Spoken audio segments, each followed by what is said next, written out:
Hello everyone. I'm going to take a few seconds to log on to my IG live feed and then we can start.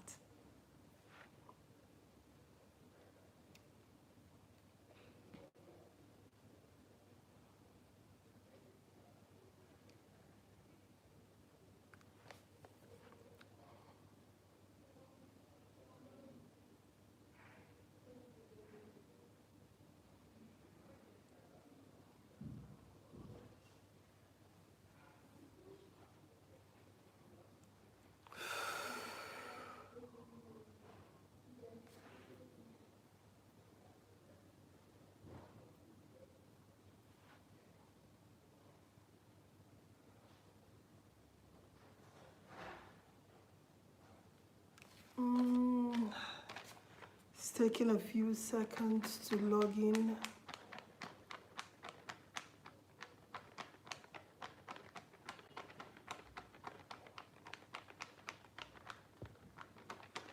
I'm just going to take a few seconds to connect.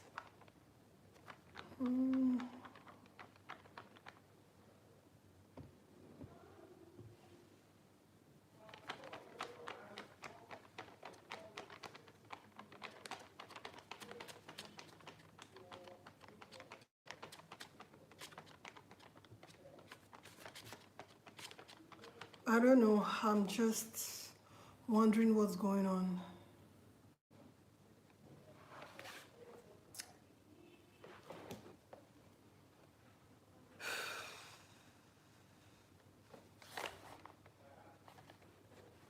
Okay.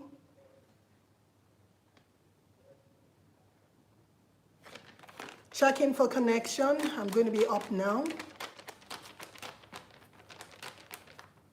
Yes. Hello. I am live on my IG feed and I am live on my YouTube feed. Hello everyone. Welcome to Life's Journey with Benedicta. Thank you for your patience. It took me quite a few minutes to be able to log on to my Instagram live feed.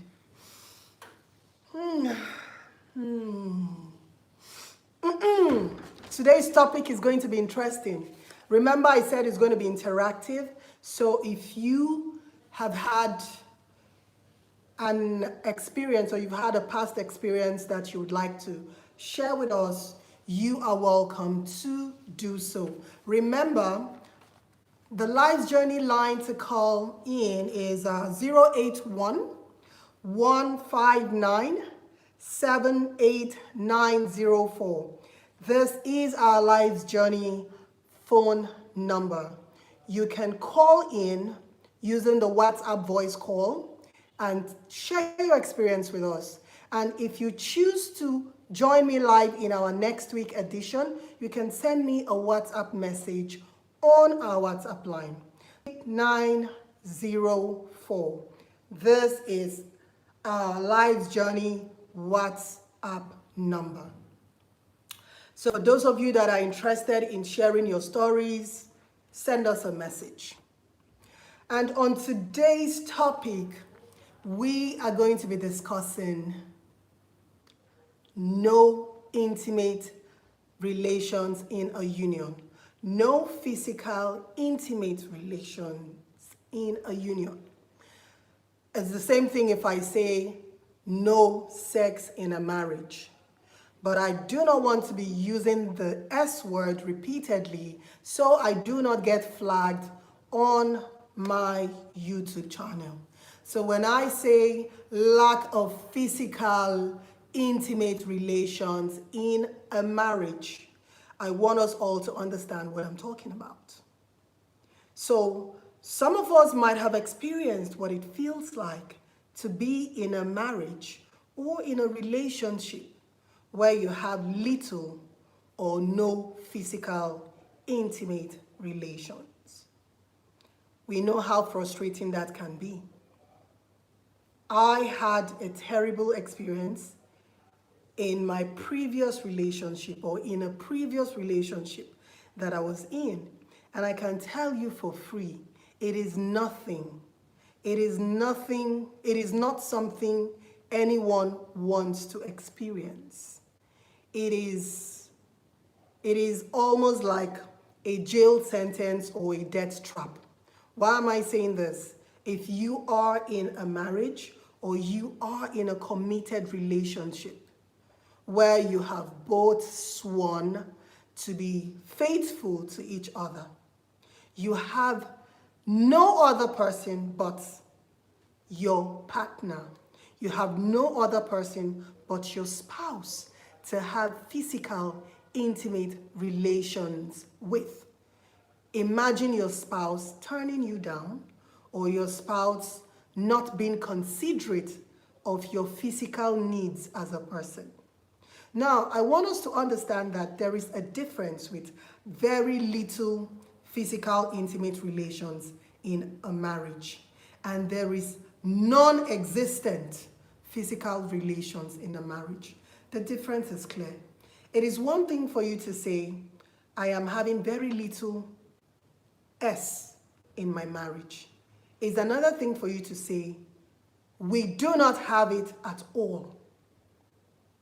This is not something you want to take for granted, because if one of the party or if one partner says there is a problem with the way our S relationship is, then there is a problem. Then it is something the both of you have to sit down to work on. It is not enough for you to say, I don't have any problem with our S relation. I don't have any problem. I don't see us as having any problem with our intimate relation. If you have a problem with it, I do not have a problem with it. That is the wrong approach. It is a wrong approach. If a partner says there is a problem, then there is a problem. Because remember, it takes two to make a marriage work. Why am I talking about this? Or rather, why do I think this is an important topic for us to discuss? When I started this program, a lot of people came at me and they told me I was a divorce enabler. I was encouraging people to leave their marriages. And I'm here to tell you that if you want your marriage to work, if you want your relationship to work, if you want your union to last, you have to consider the type of S relation you have, the type of physical, intimate relationship there is in that marriage. If it's not healthy, then your marriage isn't going to work. It is one thing for you to say, oh, I want my marriage to work, and you aren't paying close attention to matters such as this. This is a sure way to bring a marriage to an end. If there is a problem with the physical, intimate relationship in the marriage. I once had a relationship, or I was once in a relationship where I used to have physical, intimate relation once in a year, sometimes once in 2 years. It will either come on my birthday or it will come on a New Year's Day when we're popping champagne, toasting to the new year. I'm going to be invited to the room for an intimate relation and a promise of a new year that things are going to be better. I lived this life, or I was in this relationship for many years. I was in this relationship for many years. And for the number of years I was in this relationship, I would have physical, intimate relations once or twice in 2 years. Either on my birthday or either on a New Year's Day. It had to be memorable. No matter how I tried to talk about this, my partner wouldn't listen.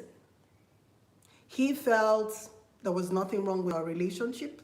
He felt other couples are going through what we are going through. And I was made to believe that it was normal.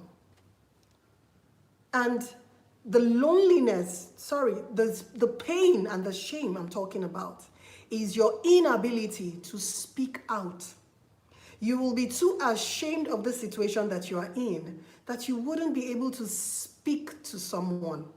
You wouldn't be able to talk to a friend. You wouldn't be able to talk to a relative because you are engulfed in that shame.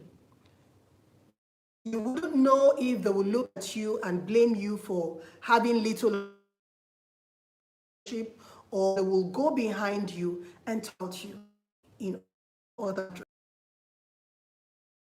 Able to discuss this issue with anyone. You live in pain year in, year out. You live in utter silence. You're unable to talk about it because you are afraid to discuss this with any other person other than your partner. And when you are discussing this with your partner and your partner isn't listening or your partner isn't willing to work, there is only one sure way that the relationship is going to go and is going to come to an end inevitably. Some couples are able to live or rather coexist in a sexless relationship for a period of 2 weeks, while some are able to live in the sexless relationship for as long as 10 years, 20 years, or even a lifetime. Now, the question is, what are the coping mechanisms that these people that have chosen to remain in this zero physical, intimate relation do? What do they do? If you are in a relationship that you have zero physical intimacy with your partner, what are the coping mechanisms? Some people result in self-pleasing. They result in all manner of self-pleasing methods, self-pleasing devices. They invest in self-pleasing devices to create self-pleasing situations for themselves. That is a coping mechanism for some of them. And some people will result in cheating. Those that have decided not to end the toxic union, they have decided not to engage in self-pleasing methods, they have decided not to engage in cheating, they end up being depressed. That was what happened to me. I suffered from what the doctors as acute depression. I couldn't talk to anyone. I couldn't exit the relationship because I kept hoping that it was going to work. I couldn't talk to anyone because I was ashamed of my situation. I was also afraid of what the outcome of such a discussion would be. And remember that in our society, we are only becoming gradually aware of medical help for such matters. Now, we have people seeking out therapy in Nigeria. Before now, you wouldn't even think about therapy. Therapy, going to sit in front of a total stranger and telling them all of this. It's embarrassing. And then, would you really want to spend your hard-earned money to go and sit down and then talk to someone about something that you believe can be worked on? 1 minute.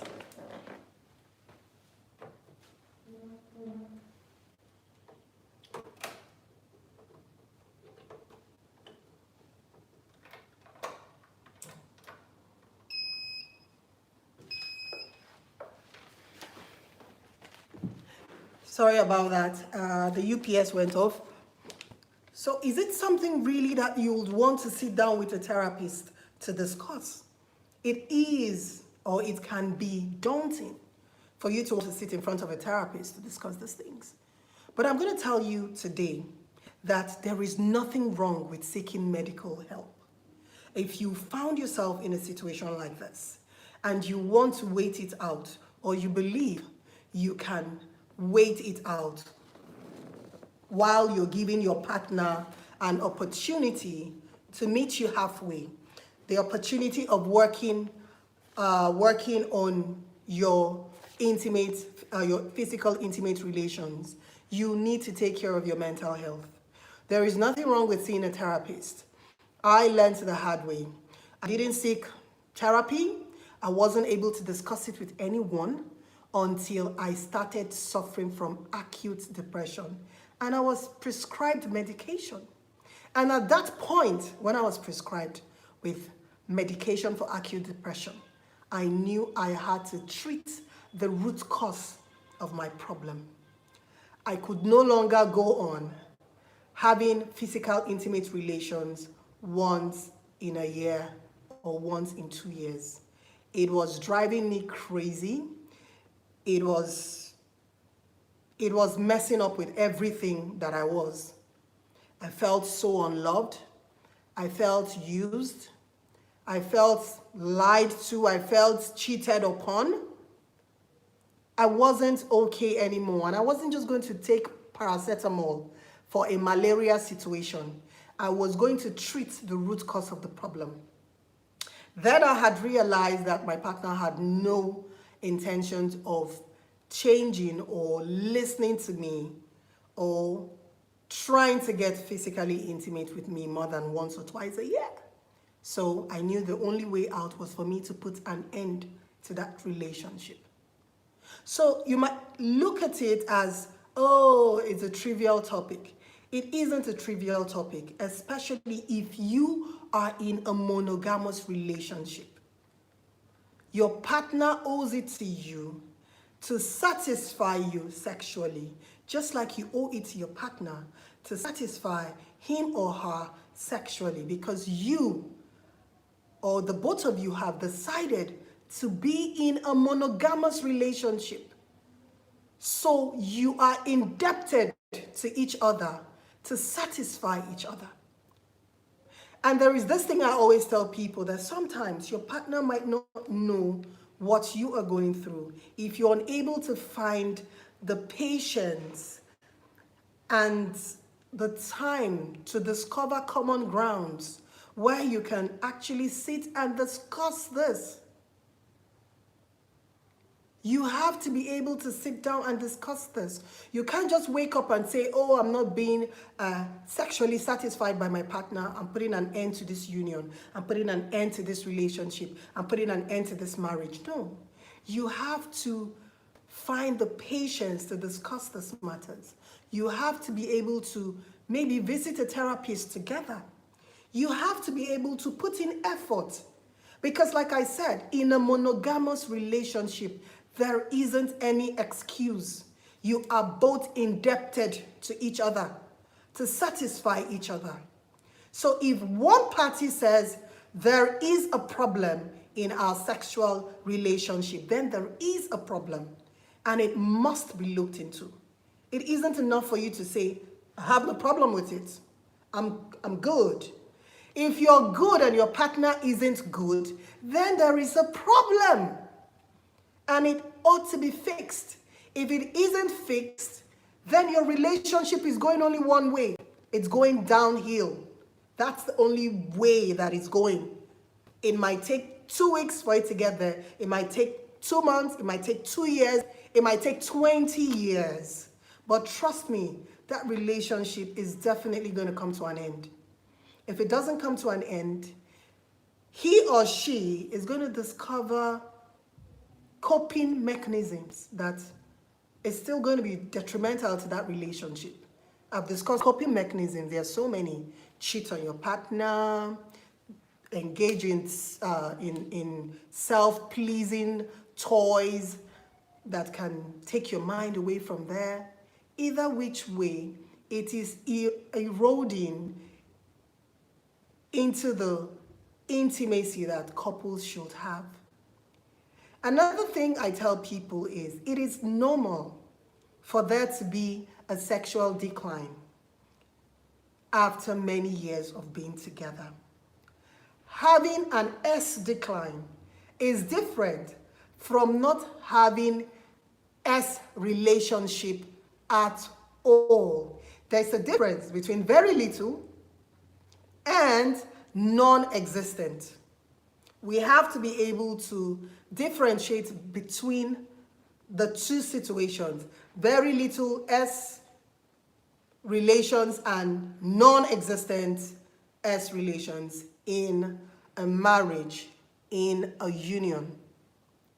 So if you haven't been through this before, what I just experienced, what I just told you that I experienced in a previous relationship, it is something you do not want to go through.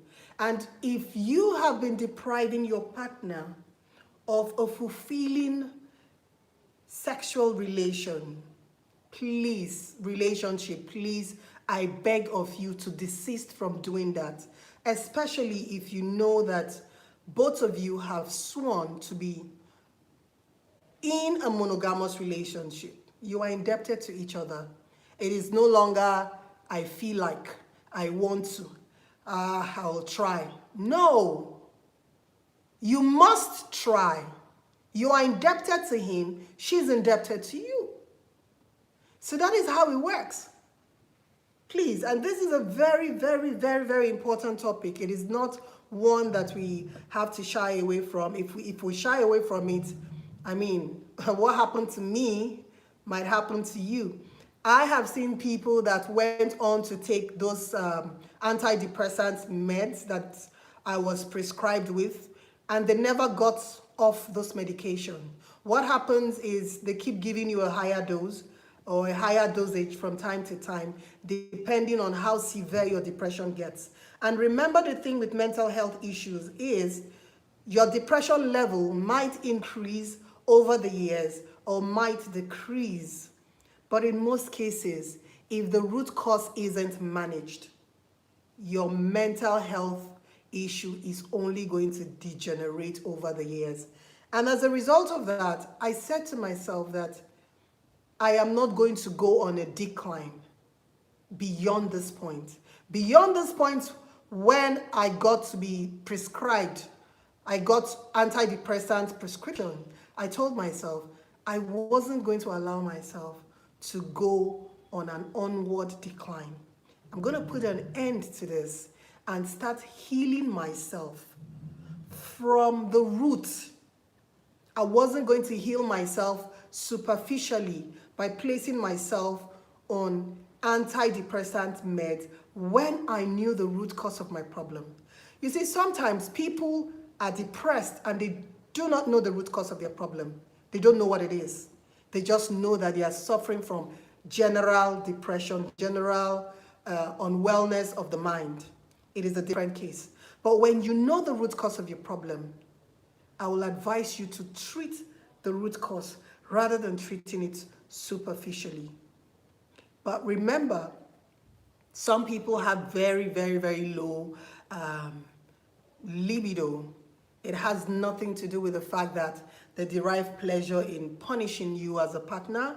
It has nothing to do with the fact that they are cheating on you as a partner. They just happen to have very low libido.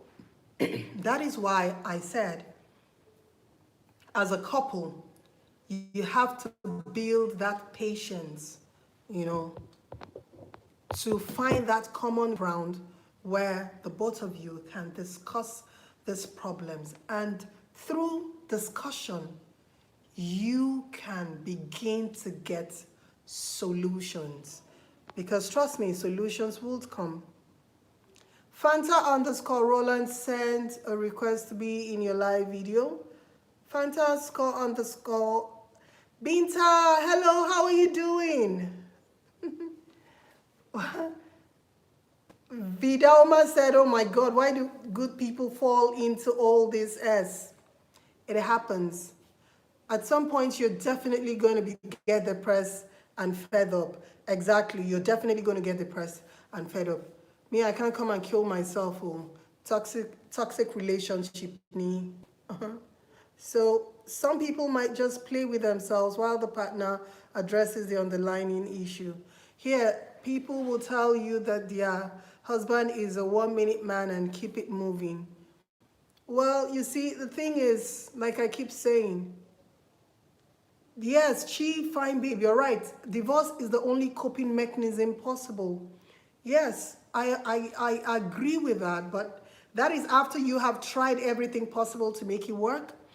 And if it isn't working, the only way is, but it's unfortunate that some people wait until it is until they themselves get mentally destroyed or physically damaged before the file for a divorce. So, like I'll always tell people, you need to know your stress level, your endurance limits. Do not judge your own endurance limit by another person's yardstick. Know your level you can put up with some certain things. And while you're trying to put up with it, try to get a solution to it. And if it isn't working, not to waka. That's the only way. You just have to walk. Because you are in a monogamous relationship. You don't want to be sleeping around. You don't want to be cheating on your partner. So the only way for you not to cheat is to actually put an end to that relationship and then move on. So Jerry_Master67 said, might be a case of a low sex drive, or he just doesn't find you attractive anymore.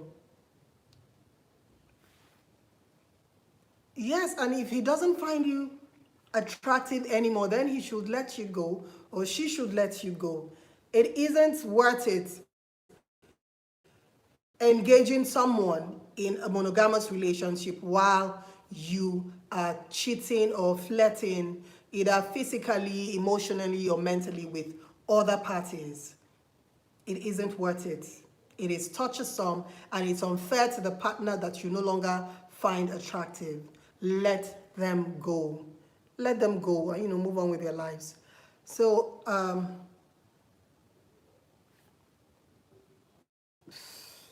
Jerry_Master67 said, maybe he just didn't find you attractive. Yes. Like I said, let the person go. That's it. Let the person go. So that is how it works. You must allow yourself to remain in a union, in a marriage, in a relationship that isn't working up until the point you can no longer be yourself. Up until the point that you begin to do things that are unethical or things that are not in alignment with your core values, because in your mind you're trying to build up coping mechanisms. It doesn't work that way, and it doesn't have to be that way. Fanta Roland, are you here?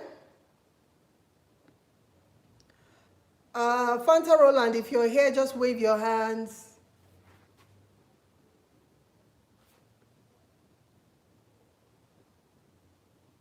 Why must the burden be on the man and not on the woman? The burden mustn't be on the man, like I said. It can be on the man, it can also be on the woman. Whoever has the issue should be willing to come forward and address it. Whoever has that issue should be willing to come forward and address it. But if you know you are not willing to address it, then you should be willing to let the other party go. Be nice enough to let the other party go. Let the other party know that you're not interested in working on your sexual relations, and you are fed up, or you no longer want to be in that relationship. It is better you let the person go than forcing the person to come up with different coping mechanisms. It isn't worth it. Relationship or monogamous relationship should be a beautiful thing. It should be enjoyed by both parties involved. And when it becomes touchsome, please put an end to it. So that is it for today's topic, and I hope we've been able to learn something. You shouldn't be compelled, no matter what it is, to remain in a toxic union. I don't know why that call came in. If you want to call in to discuss, the line to call The line to call is our Lives Journey WhatsApp number, which is 0811 5978904. The number to call is 0811 5978904. Please, not this particular number, because I am live with this phone. Our Lives Journeys number is what I just called out. So if you want to call in to discuss, that is the number to call. Onyeka Osuji said, if the woman is the mother of your children, yet she is a boring housewife, why would you want to let her go just because of sex? So what you're trying to say is it's better you keep her in the house and you keep cheating on her. Please remember, Roland Osuji, what we are discussing here is no S in the marriage, zero intimate relations in the marriage. We are not talking about a situation whereby your wife has a low libido, or your husband has a low libido, and he or she wants to have intimate relations once a week or once in 2 weeks. We are not talking about that. That is a situation, that is a low libido situation, okay? We are discussing instances where you have intimate relations with your husband, sexual relationship in that marriage. That is the situation we are discussing about, Osuji. So you saying your wife is boring in bed and you have children with her and you wouldn't want to let her go because she's boring in bed. No, that is totally different. That is absolutely different. You can work on that. You can talk to her. You a therapist that can give you different solutions or different ideas on how to spice up. That means there is a relationship. You have an intimate physical relationship, but it is not hot. It isn't steamy. It isn't exciting. The fire in it has fizzled out. That is different. We are talking about a non-existent situation. There is nothing, nothing. It's like you're living with a co-tenant or a co-landlord in a home, and it gets so bad. Let me tell you what happens from experience. When you're living when you're in a relationship like that, where there is zero sexual relations in that relationship, the intimacy between the both of you begin to fizzle out. There is no longer any spiritual connection. There is no longer any physical connection. You find that you hardly have anything to talk about. There is nothing to talk about. It's good morning, good night. Have you eaten? How was work? How is the weather? There is nothing to talk about. Because what physical intimate relations do in a marriage is that it bonds both parties. It bonds both parties physically and spiritually. Even days when there is no physical relations, you can connect with that person just by looking at that person. Just by being around that person, you feel their connection. But when there isn't any physical intimate relations over a long period of time, everything begins to fizzle out like a dead tree with dried leaves falling off it. There is nothing in that relationship to write home about. So that is a different thing. So Osuji, in a relationship or in a marriage, in a union that has lasted so many years, it is only natural for that fire, for that passion to fizzle out and for things to become more natural, more relaxed, not as spontaneous as it used to be. That is natural. And like I said, there are things you can do to spice things up. You can talk to a therapist, you can read books together, watch documentaries together, watch movies together that can spice up things between you and your wife or you and your husband. That is a totally different situation.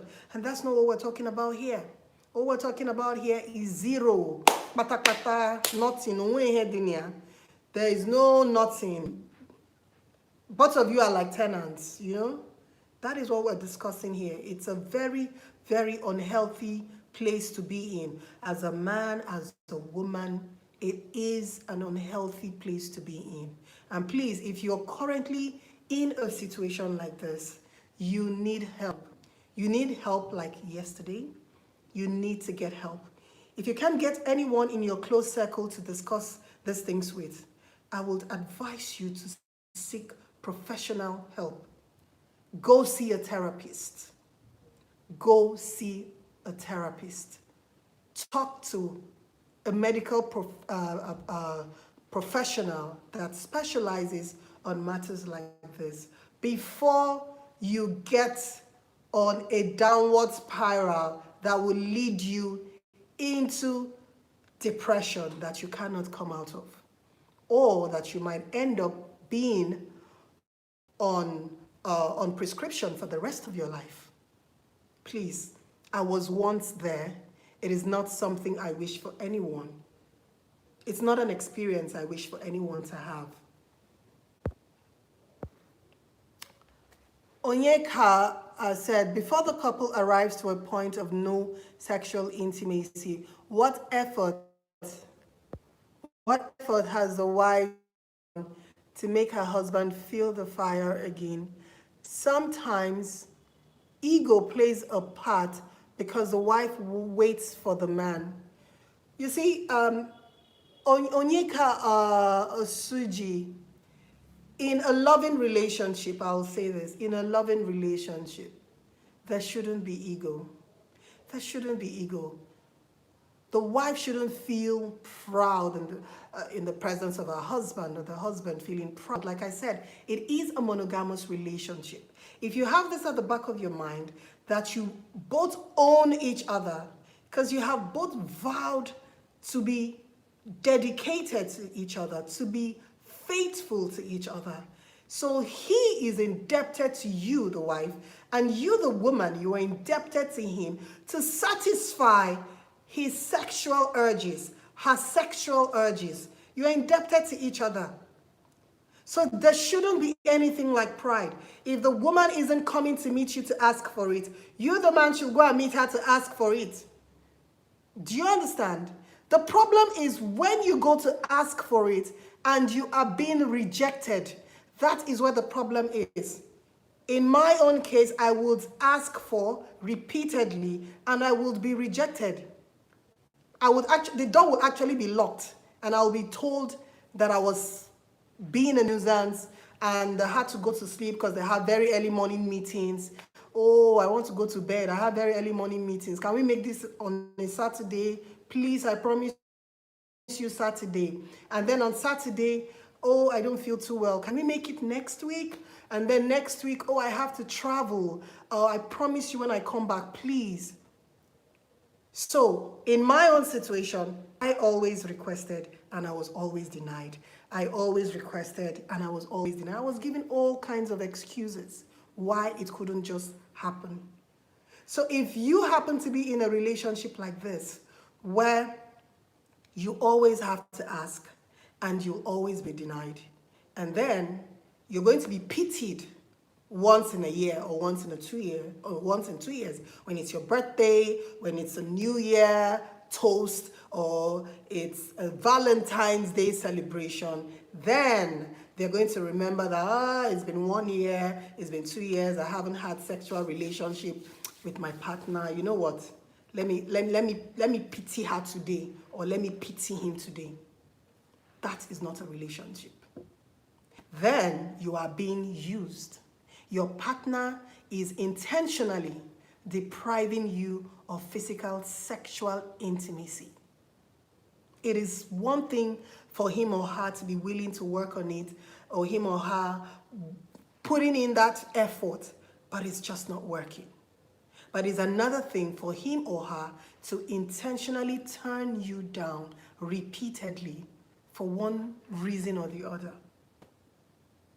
So Osuji, that is the sexless marriage we're talking about, the sexless union, the sexless relationship that we're talking about. Denies you of physical intimacy.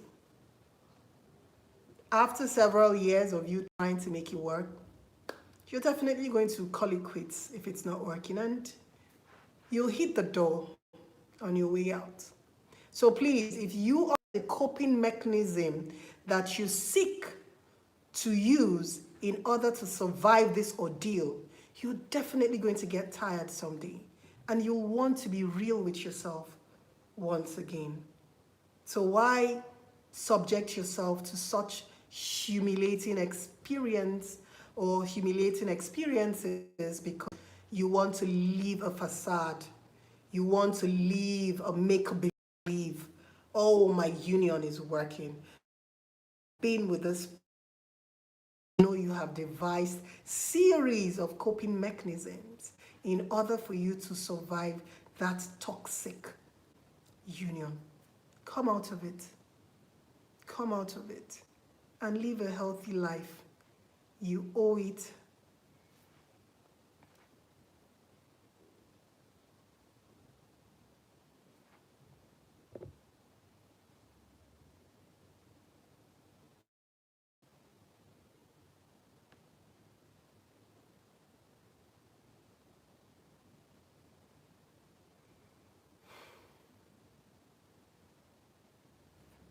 I don't know what happened. I think I lost I lost the video. I lost the video on my Instagram live feed. I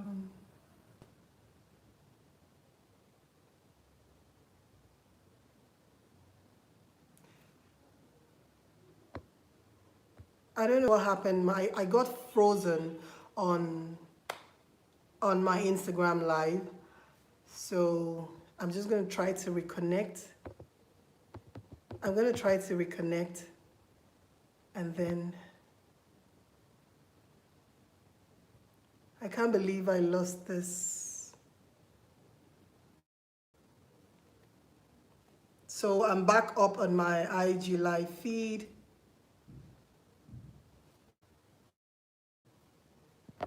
So yes, it happens. And trust me, you're listening to my story and it sounds like, oh, it's something new, it's something strange, it's something weird.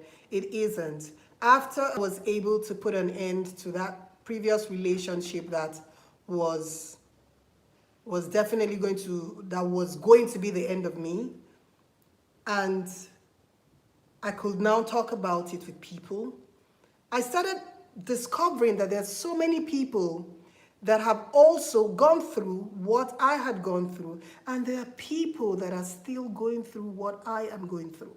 A lot more women could reach out to me in confidence to discuss their own woes, their own travails, the things that they had seen in previous relationships, the things that some of them are still seeing currently in their relationships.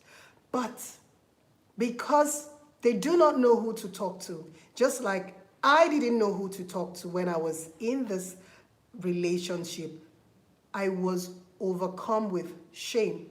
I didn't know who to talk to about it. There's so many women out there too that do not know who to talk to about it. And then you also have to be careful the kind of people you discuss your problems with. Because I remember that eventually when I initially came out of this relationship, and I was now able to talk to a friend, a close friend about it, her response was, oh, please, don't you think there's something you can do? Maybe you can go back and, try to work on it. You've spent so many years in this relationship. Do you really want to put an end to it and start a new relationship all over again?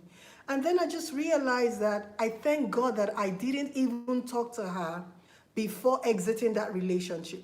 Because if I had spoken to her before exiting that relationship and she had told me this rubbish she was telling me, I would not have had the mind to put an end to that relationship.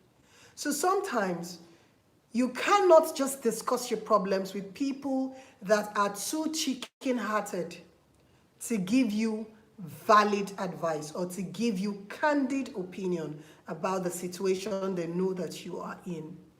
So you are better off not discussing your problems with them than discussing your problems with them and having them ill advise you.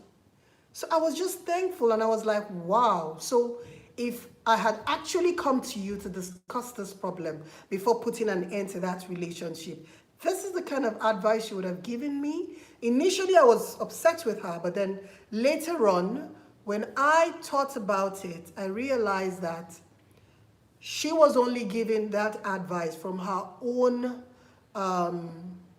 situation. She happened to be a married woman that had no financial standing. She was totally and completely dependent on the husband. Once in a while, she would be in a